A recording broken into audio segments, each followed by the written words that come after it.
अगर कोई आपसे पूछे कि आईपीएल की जो टीमें हैं, वो एक बार में कितने विदेशी खिलाड़ियों को एक साथ खिला सकती हैं, तो आपका जवाब होगा कि भाई एक टीम जो है वो 4 विदेशी खिलाड़ियों को तो खिला ही सकती है, इंक्लूडिंग इम्पैक्ट सब वाला जो रूल है। लेकिन सीएसके वालों से अगर आप ये सवाल करेंगे तो वो बोलेंगे, "अय्या! हमारा टीम, हमारा मर्जी, हम 4 खिलाएगी, नहीं तो हम 2 ही खिलाएगी।" जैसे कि हमने कल रात के मैच में देखा, फॉरेन प्लेयर्स के नाम पर ये लोग सिर्फ मैट हेनरी और नूर अहमद को खिलाते हैं। जबकि वो जेम्स ओवर्टन जिसने कि पिछले मैच में सीएसके के लिए सबसे ज़्यादा रन बनाए थे, उस बंदे को आप खिलाते ही नहीं हो। उस बंदे की जगह आप लेकर के आते हो प्रशांत वीर को, जिसे कि आपने सर जडेजा के रिप्लेसमेंट के तौर पर खरीदा था 14 करोड़ में, क्योंकि ये बंदा जो है, ये जड्डू की तरह बैटिंग कर सकता है, जड्डू की तरह बॉलिंग कर सकता है। लेकिन इस बंदे को आपने बॉलिंग तो दी ही नहीं और फिर बाद में आप लोग दलीलें देते हो कि भैया हम तो बैटिंग को इम्प्रूव करना चाहते थे, स्ट्रॉन्ग बैटिंग के साथ जाना चाहते थे। तो वो बंदा जिसे आप नंबर 7 या 8 पर उतार रहे हो, उसको खिलाने से आपकी बैटिंग कौन-सी इम्प्रूव हो गई या फिर बहुत अच्छी हो गई?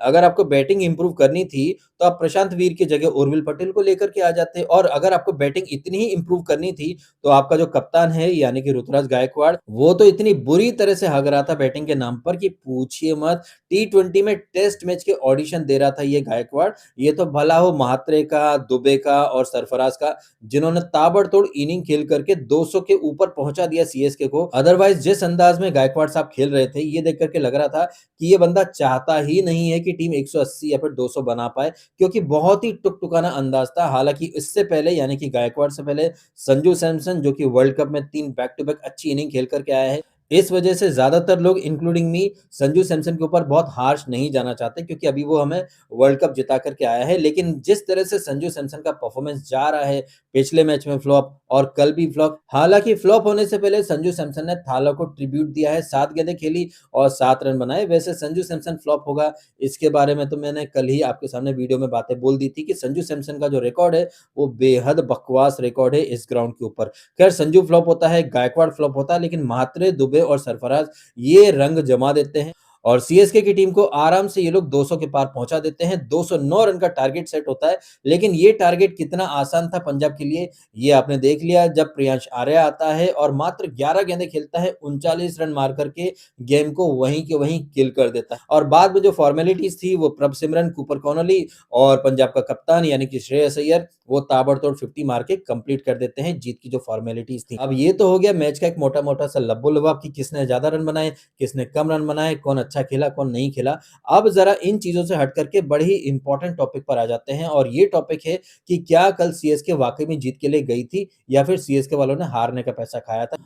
क्योंकि जिस तरह के ब्लंडर करे हैं इसने ऋतुराज गायकवाड़ ने, ये जो ब्लंडर है, ये कहीं न कहीं एक डाउट क्रिएट कर रहे हैं कि क्या सीएसके हारने के लिए गई थी? क्या सीएसके ने हारने का पैसा खाया है? आप भूलिए मत, सीएसके और आरआर की जो टीमें हैं, ये फिक्सिंग की वजह से 2 साल के लिए बैन हो चुकी हैं और जैसा कि हमारे यहाँ कहावत कही जाती है कि चोर चोरी से जाए, हेरा-फेरी से ना जाए। और सीएसके की टीम ने जो कल ब्लंडर करे हैं, जो कॉल लिए हैं, जो फैसले लिए हैं, उन फैसलों को देखकर ना एक डाउट क्रिएट हो रहा है कि भाई मैच में कुछ तो गड़बड़ है, क्योंकि आपने प्रशांत वीर को लिया जड्डू के रिप्लेसमेंट के तौर पर, 14 करोड़ दिए हैं उसको बिकॉज़ वो जड्डू की तरह बॉलिंग करेगा, बैटिंग करेगा, लेकिन उससे आपने सिर्फ बैटिंग कराई। बाद में आप लोग दलील देते हो कि हम अपनी बैटिंग को स्ट्रॉन्ग करना चाहते थे, तो नंबर 7 या 8 पर प्रशांत वीर को लाकर के आपने कौन-सी बैटिंग में तीर मार लिए? अगर आपको बैटिंग इंप्रूव करनी थी, तो आप उर्विल पटेल को लेकर के आ जाते ना, क्योंकि प्रशांत वीर को भी आपने 14 करोड़ देकर के सिर्फ एज़ अ बैट्समैन ही खिलाना है, तो उससे अच्छा ऑप्शन तो उर्विल पटेल है। इनफैक्ट मेरा तो ये भी मानना है कि जिस तरह से पिछले 2 मैचेस में गायकवाड़ साहब ओपनिंग करने आते हैं और कुछ भी उखाड़ नहीं पाते हैं, ये देख कर के पता नहीं क्यों एक ख़्याल आया है कि गायकवाड़ साहब आप नंबर 4 या नंबर 5 पर आना शुरू कर दो। आप भेज दो म्हात्रे को ओपन करने, नंबर 3 पर आप भेज दो उर्विल पटेल को, उसके बाद आप ब्रेविस को भेजो अगर वो फिट है तो, नहीं तो आप आ जाओ या फिर शिवम दुबे को भेज दो, क्योंकि ओपनिंग का जो स्लॉट है, वहाँ पर जो एक इंटेंट के साथ बैटिंग होनी चाहिए ना, गायकवाड़ साहब में ना तो वो इंटेंट है और ना ही वो हंगर है रन बनाने की। हालाँकि पिछले 2 मैचेस में संजू सैमसन भी फ्लॉप हुआ है, लेकिन उसने हमें वर्ल्ड कप जिताया है, तो अगली 2-3 इनिंग तक हम संजू सैमसन को भी एक बेनिफिट ऑफ डाउट तो देंगे ही देंगे, क्योंकि उसने वर्ल्ड कप में काफ़ी अच्छी इनिंग्स खेली है। लेकिन व्हाट अबाउट टीम के कप्तान यानी कि गायकवाड़ साहब, जो कि बैटिंग में भी फ्लॉप हो रहे हैं और कैप्टेंसी तो भैया पूछिए ही मत। जब आपको ऑलरेडी पता है कि ये जो पिचेस हैं, ये नए पिचेस हैं, यहाँ पर स्पिनर्स के लिए इतना कुछ है नहीं, ये देखकर भी आपने जेम्स ओवरटन जो कि बैटिंग बॉलिंग दोनों करता है, उसे आपने बाहर बिठा दिया। आप प्रशांत वीर को लेकर के आते हैं, ये देखकर कि सामने बहुत सारे राइट हैंडर्स हैं, लेकिन इसके बावजूद आपने उस बंदे से बॉलिंग नहीं कराई। अब ये हो सकता है कि भैया वो इंजर्ड है,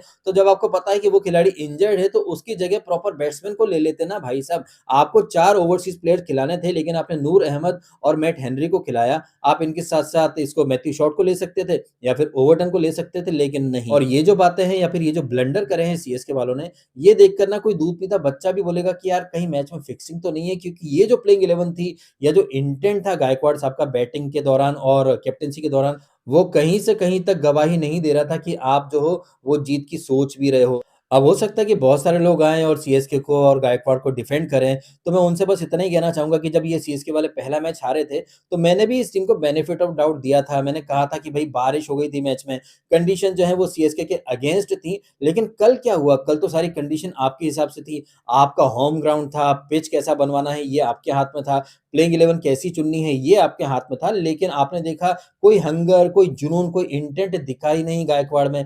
एक एंड से मात्र हिटिंग कर रहा है, वहीं दूसरे एंड से आप देख रहे हैं किसको, गायकवाड़ को 22 गेंदें खेली, 28 रन। अरे भाई साहब, आजकल का दौर जहां 12 गेंदों में 15 गेंदों में लोग 50 रन कूट जाते हैं, आप 22 गेंदें खेल रहे हो और सिर्फ 28 बना रहे हो, वो भी उस पिच पर। इसी पिच पर आपने देखा बाद में प्रियांश आर्या वो 11 गेंदों में 39 मार जाता है। तो आप समझ सकते हैं कि टी20 कितनी तेजी से बदल रहा है। वो दौर चला गया जब आप 20 गेंदों में 50 मारते थे तो लोग एप्रिशिएट करते थे, लेकिन जब से अभिषेक शर्मा और ट्रेविस हेड ने ओपनिंग करने की शुरुआत करी थी 2024 में हैदराबाद की तरफ से, इन दोनों ने टी20 क्रिकेट, आईपीएल सबका टेम्पलेट जो है वो चेंज करके रख दिया है। हालाँकि 2024 के पहले तक काफ़ी अच्छा माना जाता था अगर आपने 25 गेंदों में 50 रन मार दिए हैं तो, लेकिन अभिषेक और ट्रेविस हेड और उसके बाद में जिस तरह से वैभव सूर्यवंशी आया है, 15 गेंदों में 50 मार जाता है। ऐसे दौर में अगर आप 22 गेंदें खेल रहे हो और 30 रन भी नहीं बना पा रहे हो, तो ये कुछ और नहीं, चुल्लू भर पानी में डूब मरने वाली बात है। खैर, ये तो हो गई कल रात के मैच के बारे में थोड़ी-सी बातें। अब कुछ बातें कर लेते हैं आज जो डबल हेडर है, जहाँ पर कि पहला मुकाबला दिल्ली में खेला जाएगा एमआई और डीसी का, जहाँ पर मुझे लग रहा है कि एमआई वालों को थोड़ा-सा अपर हैंड प्राप्त है, बिकॉज़ यहाँ पर रोहित शर्मा भी फॉर्म में आ चुका है और बुमराह जो कि पिछले मैच में नहीं चल पाया था, ट्रेंट बोल्ट पिछले मैच में नहीं चला था। आज ये दोनों चल सकते हैं, ऐसा मुझे लग रहा है। अच्छा, चलने से मुझे याद आया केएल राहुल, जो कि पिछले मैच में तो पहली ही बॉल पर आउट हो गया था, लेकिन मुंबई इंडियंस के सामने केएल राहुल का बल्ला ज़बरदस्त अंदाज में चलता है, तो कोई बहुत बड़ी बात नहीं है। लोग रोहित शर्मा या रिकल्टन इनके पीछे जाएँ, but out of the box आकर के ये जो केएल राहुल है, ये मैन ऑफ द मैच का अवार्ड जीत के चला जाए, बिकॉज़ एमआई के सामने जब भी केएल आता है, भाई उसका बल्ला ज़बरदस्त तरीके से रन बनाता है। वहीं शाम का जो मैच है, जहाँ पर कि आरआर और जीटी जो है अहमदाबाद में भिड़ने वाले हैं, जहाँ पर पता नहीं क्यों लेकिन मेरी गट फीलिंग कह रही है कि ये जो वैभव सूर्यवंशी है, आज ये फ्लॉप हो सकता है। पता नहीं क्यों ऐसा एक आभास जैसा हो रहा है। हालाँकि मैच जो है वो आरआर जीत सकती है, क्योंकि जीटी की ना बॉलिंग में दम है, ना बैटिंग में दम है। लेकिन हाँ, जीटी के पक्ष में अगर कोई एक बात जा रही है, तो वो बात ये है कि जीटी की टीम आज अहमदाबाद के मैदान में खेलने वाली है और अहमदाबाद का ये जो स्टेडियम है, यहाँ पर गुल्लू बॉय और साई सुदर्शन जो कि आईपीएल के बाबर और रिजवान बन चुके हैं, इन दोनों का जो बल्ला है वो खूब रन उगलता है यहाँ पर, तो कोई बहुत बड़ी बात नहीं है। आज गुल्लू और सुदर्शन दोनों अच्छी इनिंग खेल करके चले जाएँ और वैभव सूर्यवंशी बहुत अच्छी इनिंग खेले, उसके पहले ही आउट हो जाए। लेकिन इसके बावजूद आरआर जीत सकती है, पता नहीं क्यों ऐसा मेरे को फ़ील आ रहा है। अब आपके क्या अनुमान है आज जो मैचेस होने वाले हैं उनके बारे में, और आपके क्या रिएक्शन है जिस तरह से कल का मैच गया है, जहाँ पर क्लियरली हमें दिखाई दे रहा था कि सीएसके जो है वो जीत के इरादे से उतरी ही नहीं थी। इन सारी बातों के बारे में आपके जो भी ओपिनियन है कमेंट के माध्यम से शेयर करके अवश्य बताइएगा। फिलहाल आपने समय निकाला, वीडियो देखा, आपका बहुत-बहुत धन्यवाद। Thank you so much.